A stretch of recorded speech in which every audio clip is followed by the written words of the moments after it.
Okay, so today I will be showing you what you need to go out pan fishing. So just starting off, I'll start off with the reel. You got to decide whether bait casting or spinning reels are best for you. I like spinning reels because I don't get backlash. With bait casters, I tend to get a lot of backlash, and it's just not the style for me. There's also spin casting, which is just very simple button flicking. I do that a lot. As far as what reel to choose from, don't go with your Walmart reels. Go to someplace nice like Bass Pro Shops, Cabela's, preferably Cabela's. Don't go for anything less than 4-ball bearings. This reel that I'm holding right here, it's 6-ball bearings, $20. Yeah, you can't go wrong with that. I recommend something at least 4-ball bearings or up. I think I said that. Let's get a pole out here. This is my Zebco Doc Demon. Look for my review. Great pole. 1-ball bearing. I think I'll be switching out the reel. I don't know. I kind of like the reel. Pretty decent for 1-ball bearing. Now, what I've got on here is an ice fishing jig, but actually works really well in the summertime. Up here in Wisconsin, you generally don't get any bites unless you're using live bait. Alright, I don't know if you guys can see that. There we go. And gives an illusion of like bloodworm there. A couple of sinkers because this can cast. I use this kind of bobber because my favorite place to go, although it's catch and release, it's one cast out there and you have already got something. This is my Tomahawk fishing pole. It's a little Kmart pole that runs you, I think, $13, $14. Here's my Shakespeare Synergy reel. I really, honestly don't like it. Well, I do and I don't. I don't like it because it's 1-ball bearing. I do like it because it's just a trigger mechanism, and then but I also did a review on that. As far as bait and jigs and stuff, what I have here is a flea market, $3 worth of stuff. $3 I spent on this. Look what I got. Now, bam. Let's hold that up so you guys can see. Grub tails, you know, you gotta pick what kind of water you're at. These minnow things, I do and I don't use them. They generally don't work here in Wisconsin. The rest of this stuff is just, holy crap, $3. You can't go wrong with this. So here I'll do a quick pan.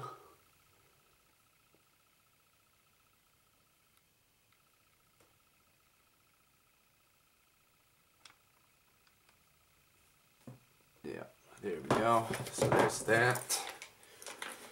And this actually has some sentimental value to me, this tackle box.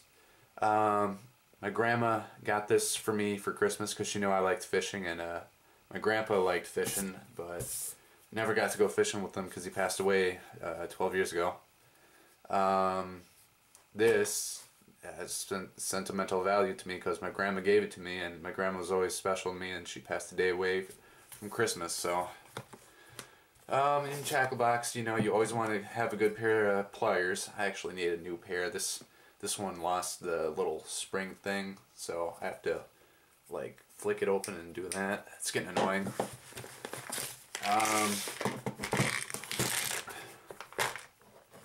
Actually thinking about getting new tackle boxes, same size as this.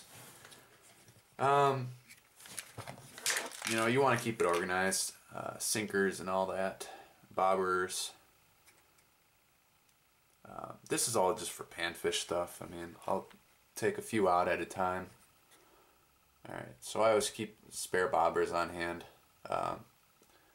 I use the big round ones, and I use I've got like 8 different poles that I use. Some I have rigged up with slip bobbers. Slip bobbers, I I do a lot of dock fishing, so I just do a lot of drop down setups. So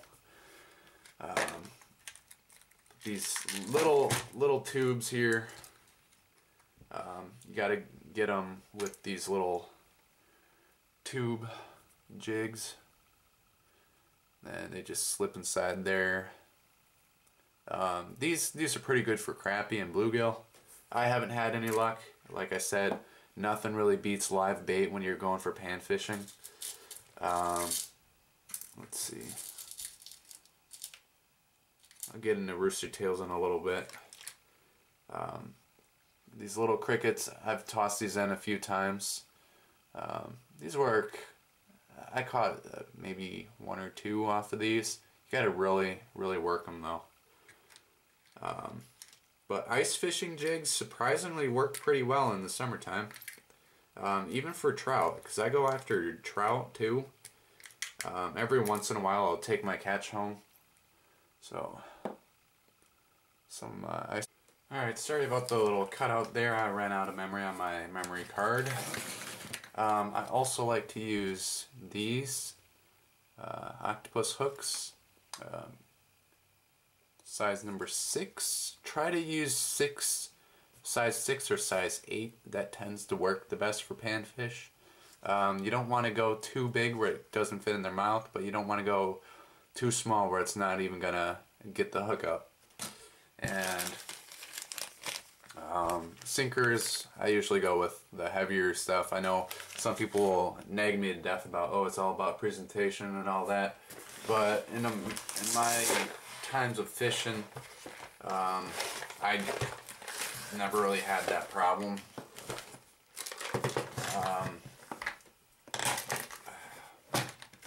Now, most people are familiar with slip bobbers anyway, but these I tend to use. These are swivels, 2-way swivels. If I'm going to be doing some what are they called? Leaders. Yeah. And every person should have like 6 pairs of pliers and snips in their tackle box. A little knife sharpener.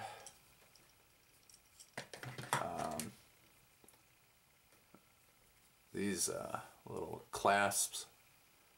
You tie it at the end, and then it just makes changing out your lures easier. I only use these when it's getting towards winter time, when I have to start packing stuff up. Those I tend to use during that, but in the summertime I usually just go with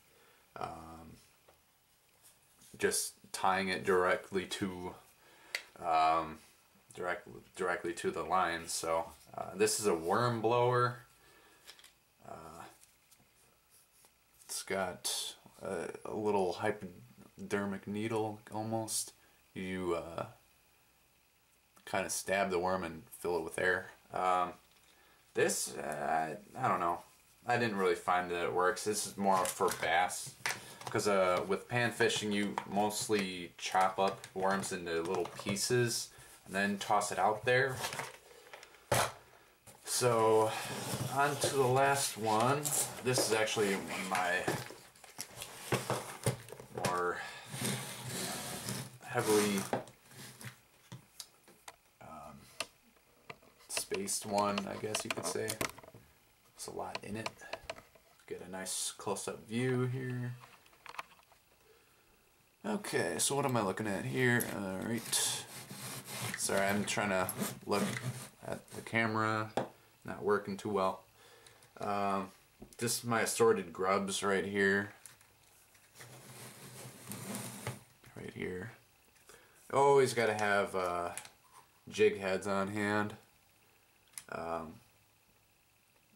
Try to use 32nd to 64th ounce ones. I sometimes use quarter ounce, but but I do get lazy with these jig heads, and I'll leave the paint on the little eyelet. And then I'll get to the lake, and I'm like, God damn it, I have to go through these again.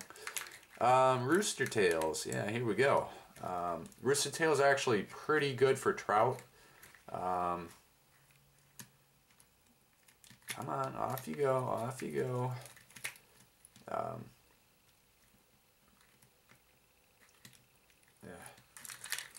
These right here, yeah, there we go. These are pretty good for trout. I have not had any luck with these with bluegill. I'm sure people have done it, but the lakes where I go, the bluegill don't get too big. Now if I'm going to Lake Michigan, I live honestly like a mile away from Lake Michigan, but I'll go downtown to the causeway because there's some crayfish there. I'll catch a goby, I'll chop the goby up and then use a dip net, catch the crayfish, put the goby guts in the dip net, the crayfish will go right in them, chop the crayfish tail up. Then you gotta dispose of the crayfish because the rusty crayfish is not supposed to be in Lake Michigan anyways. But then again, if you toss the body back in, it's just gonna get eaten by a goby or something. Let's see here. These little, I honestly don't know the names of these. I just kind of toss them out there. These are pretty good for crappie. Although we don't have many crappie where I go unless you have a boat, which I do not have the money for one, nor do I have my connections for people to take me out on a boat. Spoons, I don't know why I have these in here. These are way too big. These are more so for like big bass and big trout. Yes, spinnerbaits.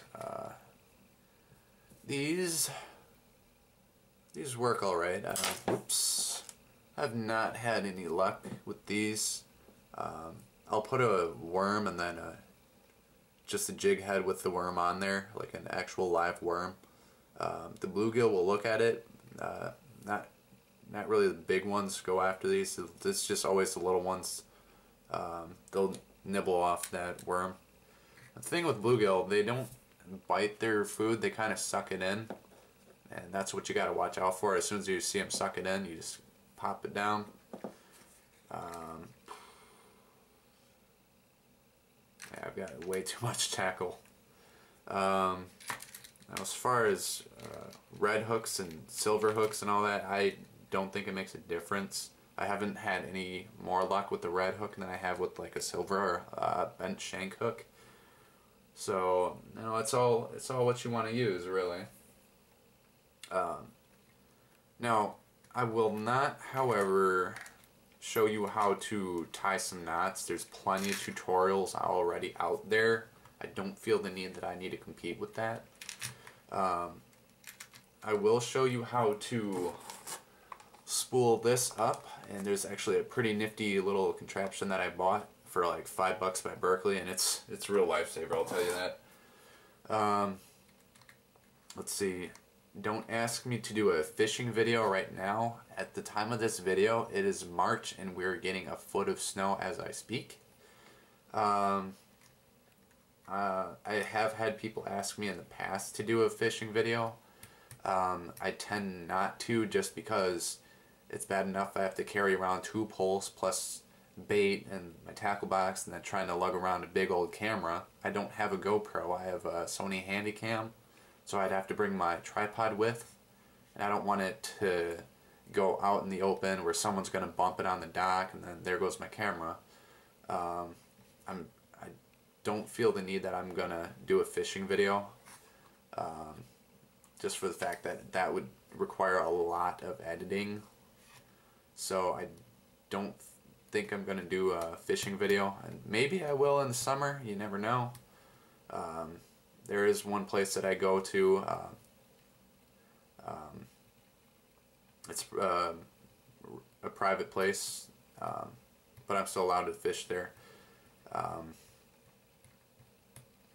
Yeah, I mean, the only problem with that place is it's pretty muddy, and it's just hard getting the camera angles to work right.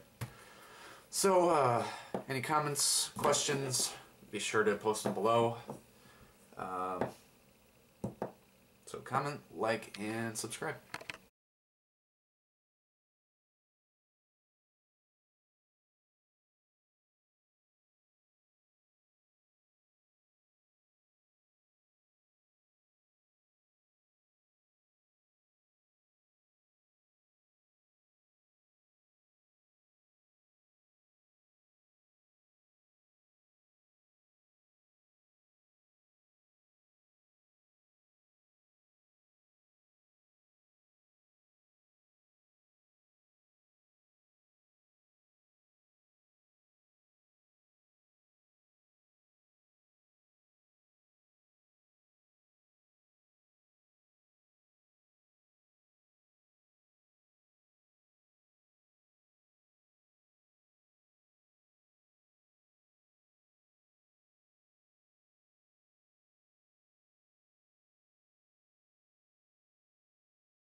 Alright, now let's get this bad boy in the air.